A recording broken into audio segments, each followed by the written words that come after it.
ginagamit ko to.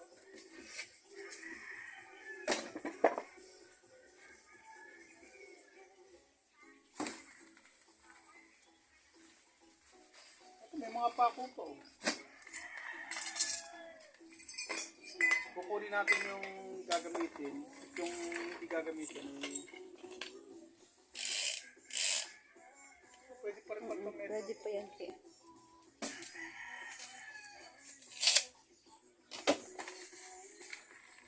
Ikis natin yung dapat yan. Yung hindi kailangan tatapon natin. Ang dami abubo.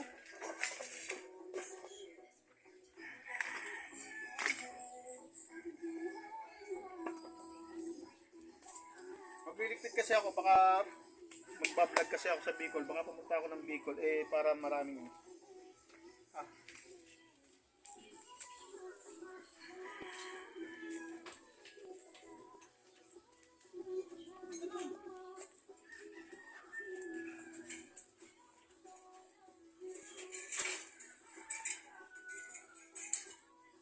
Kung kayo magamit na dapat na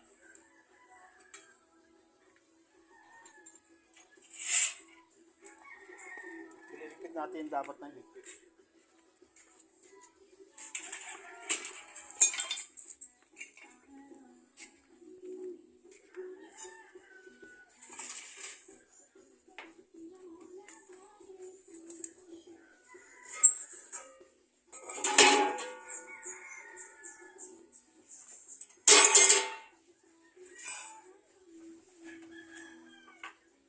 Ang martilyo natin, nawawala na, no? Nandun sa loob dati yan.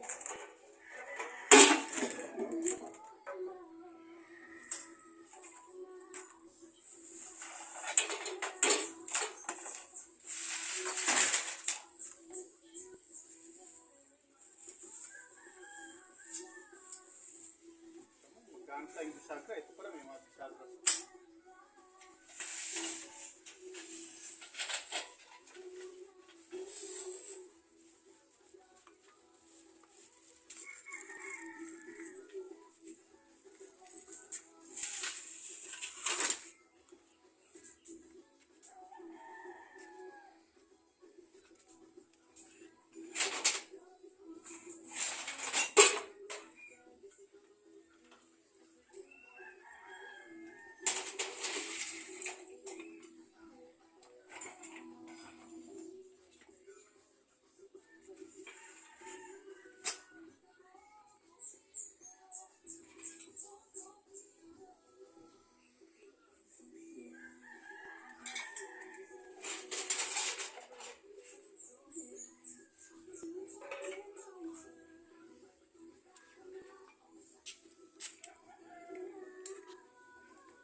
Ito, sila na. Pero ito, buo to. Buo yan, di naman yung tanggal lang. Buo to. Pangkilang kulang nito. Baka dumating ang araw, magamit ko pa to. Bago to. Hindi pa to nagagamit. Kasi, kaya lang naluma kasi na-stock. Ano to, burner to? Pang ano to? Pwedeng gawin pang negosyo to. Ito. Burner to. Ito yung dito nilalagay yung tangke, yung hose ng tangke.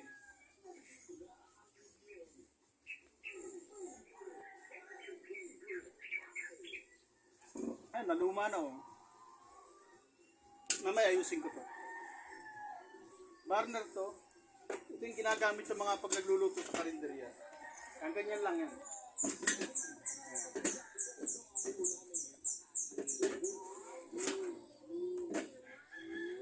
Oh, yan.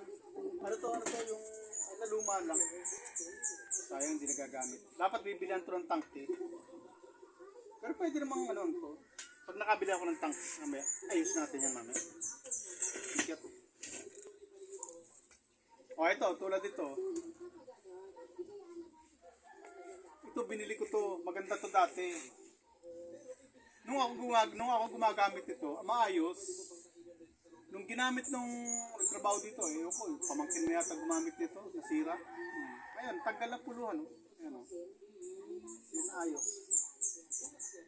Kaya mahirap pagka ang gumagamit yung iba.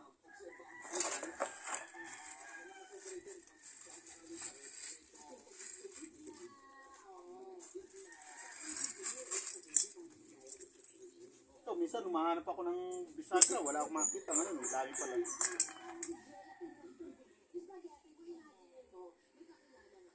Re-restore ko nga ito mga gamit ko na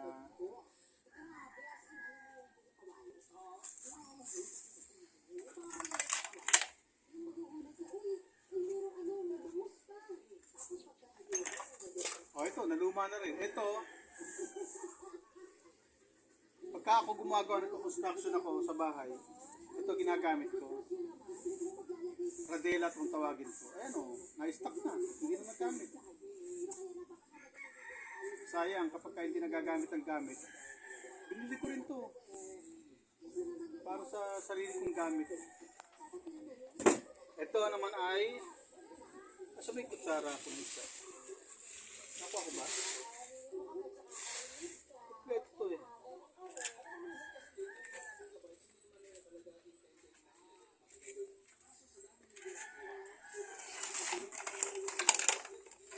Asa may kutsara kahapon yung ginamit ko dito?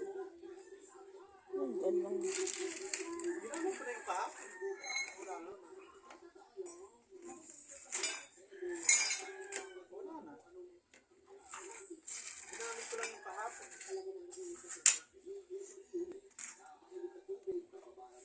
Kutsara sa cement.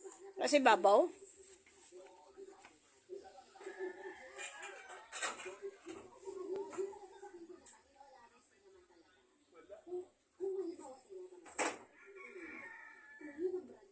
Ito yung ginawa kahapon, okay.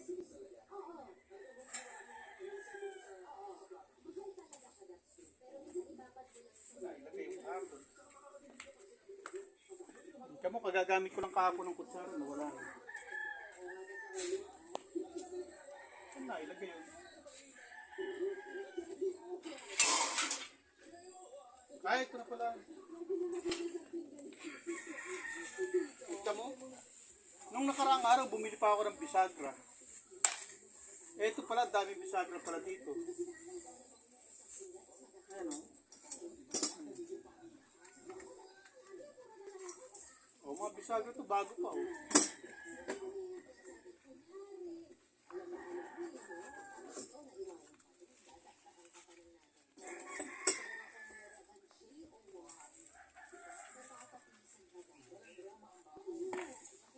Tabi muna natin ito.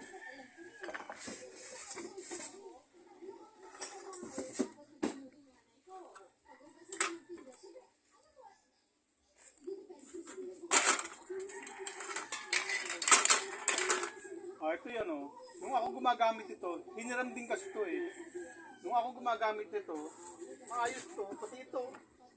Nung kasi magpa-construction ako ng bahay, yung ibang construction na dumating dito, na construction worker na dumating, wala sila nito, ginamit. Eh, nagkabusal-busal na. Ay, nagkabusal-busal na.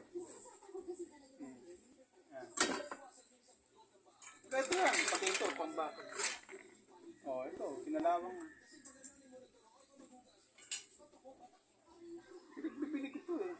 Yung ginamit nila, hindi nagamit ng maayos.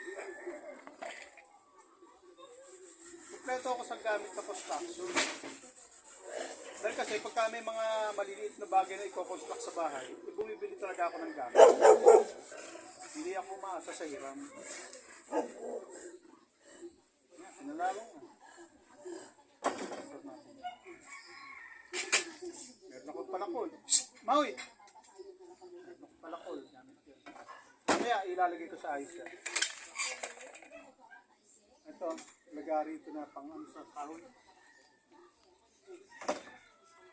Ito, lagaring bakal, meron din ako. Pambakal, tapos meron din ako lagari sa kahoy. Ito, pinalawang na rin. Ito yung pang kahoy. Ito yung pang kahoy, ito yung bakal. Ito ako yung marami. Ito ako yung marami akong gamit sa Ito naman, kinalawang na rin. Ito yung gamit ko sa ano, pag magtitibag ako ng bato, bubutas yan. Ito gamit ko. I-restore natin lahat yan. So, ipakita ko sa inyo na si Federico Santos ay may skill na iba. Marami akong gamit sa bahay na hindi ako construction worker pero may gamit ako sa pang-construction kasi pagka nga may mga kukumpunuhin dito sa bahay, ako na mismo gumagawa, hindi na ako tumatawag ng tao. May ilalagyan sa ayos. Ito pang ano, magtindok ko na. Ito naman ang ako, yabi tubo. Pag nagano ko yung sa tubo, ito yung ginagamit ko. Pag nagano. Puro kalawang na rin.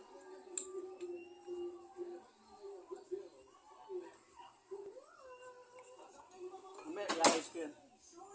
Ililigpit ko ng maayos. Kasi yung mga pinagligpit ko noon, kasi nga busy ako, pati ito, meron ako. Sila ang pinagligpit ko. Kaso, kung paano ligpit lang ginawa, pinagsalaksak lang, kung paano salaksak ang ginawa.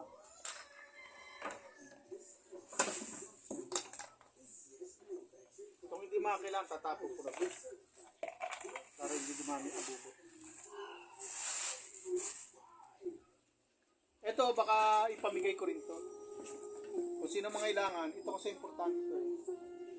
Hindi ko ginagamit ito kasi masyado kasing malakas to eh. Ginagamit to pa negosyo. Para sa kasi misis ko na nagluto ng barbecue sa labas. Nagamit niyo ba ito ron? Parang hindi mo parang iba naman yung Iba ginamit. yung ginamit dyan. Ganito ang ginamit nila pero hindi ito Mas ginamit. malaki lang dyan. Ha? Mas malaki dyan. Mas malaki dito ang ginamit nyo. O, ito. Malit Eh kasi. kaso bumili sila ng medyo maliit. Ang kaso hindi naman nagamit. Kasi nga bananak ko sila. Eh kaya bumili nito. Ang kaso hindi naman nagamit. Kaya na-stock lang. Kaya sila. Pero ang kailangan lang dito, tangke. Tangke tsaka hose. Yan. Baka makabili tayo. Eh ito pang gagawin ko lang pang outdoor. Pero baka minsan madala ko sa, kung kailangan ko sa Bicol, kung kakailanganin ko, baka daling ko rin sa Bicol. Yan ang gagamitin ko sa Bicol. Baka dumating yung pagkakataon madala ko. Ilang minutes na? 13. Hanggang 15 lang tayo? O, sige. Ilalagay ko sila sa maayos na yung pwedeng magamit kagad, madaling makuha. Kasi nung iligpit, kaya nagkaganyan-ganyan kalakalawang kasi nung iligpit siya, ng mga construction na gumawa ng mga inutusan ko magligpit niyan kasi nag-construction nga dito sa bahay. Eh sinilaksak sa isang lagayan na hindi maayos. Eh ngayon, naayusin ko siya. Ito parang ganito rin siya. Dalawa sila, oh. Parehas lang sila. Parehas lang sila. Mga nagagamit ko yung dati, ngayon hindi ko na magamit. Lalo ngayon, magbablog-vlog na ako. Baka lalong hindi ko na sila magamit. Kaya itatabi ko siya. Ito, mismo ito, meron ako ito. Live-in house kung tawagin ito, ginagamit ito ng mga construction worker. Meron din ako niyan.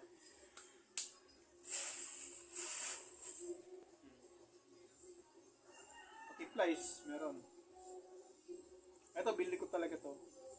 Binili ko to ng, tagal-tagal ko nabili to. Ito yung ginagamit ko. Lagi lang sa bahay to, hindi ko to nililigpit. Kasi pangunahin pangailangan ko yun.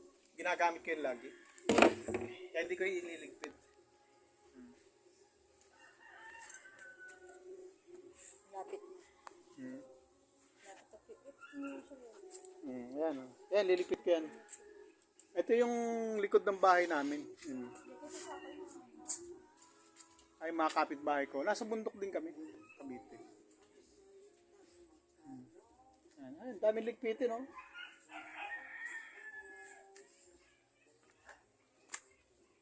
Daming abubot. Dito, napapabayaan ko na. Hindi ko naasikaso. Ito. Meron pa ako niyan dyan. Tapos, ito yung mga pala kong ginagamit. Ayan, oh. Nung magpa-construction ako ng bahay, ayan, nagkaano, tama, ang dudumi. Kasi nung mag-alisan sila, nung hindi na nagagawa sa bahay, ayan, iniwan lang ng ganyan, oh. Tama, ang tsura, oh. Ito yung likod ng bahay. Dito, may mga bote ako ng Red Horse dito. Dati kasi nagtinda ako ng Red Horse, ng alak. Tinda ako ng mga alak, yan, oh. Ano, mga Sunmig Light, oh, yan, oh. May tinda ako niyan dati. Yung kaso hindi na ako nagtitinda kasi naku po, natapaaway kami. Pag mga lasing na, mangungutang ng alak. Tapos nakakalimutan bayaran. Ito pa yung likod ng bahay. Ito likod ng bahay to. Mag-ubat na, oh. Eh, hindi ko na asikaso. Baka ngayong mga panahon na to maasikaso ko na siya kasi hindi na muna ako mananay. Ano? Kaya mag-ubat na. Ito yung likod ng bahay. Mamaya, baka maglinis ako mamaya. Mamaya, baka pag naglinis ako dito, i-vlog ko rin. Mamaya. Okay, bukas. Kaya na ako marker ng pagkakataon. Bablog ko yan. Ito, nasa ibabaw kami ng bangin. Bangin na tundulo ng bahay namin. Itong kalagayan ko rito. Ayan ang bangin na yan. Oh. Ito, baka pwede akong mahulog dito. Anong oras mula ngayon. Pag biglang lumindol, hulog ako rito. Yan, ang daming butas. Oh. Bangin yan. Oh. Matarik yan. Mataas yan. Mamaya maglilipit ako rito. Baka mag-vlog ako. Ha? Sige, babay na muna.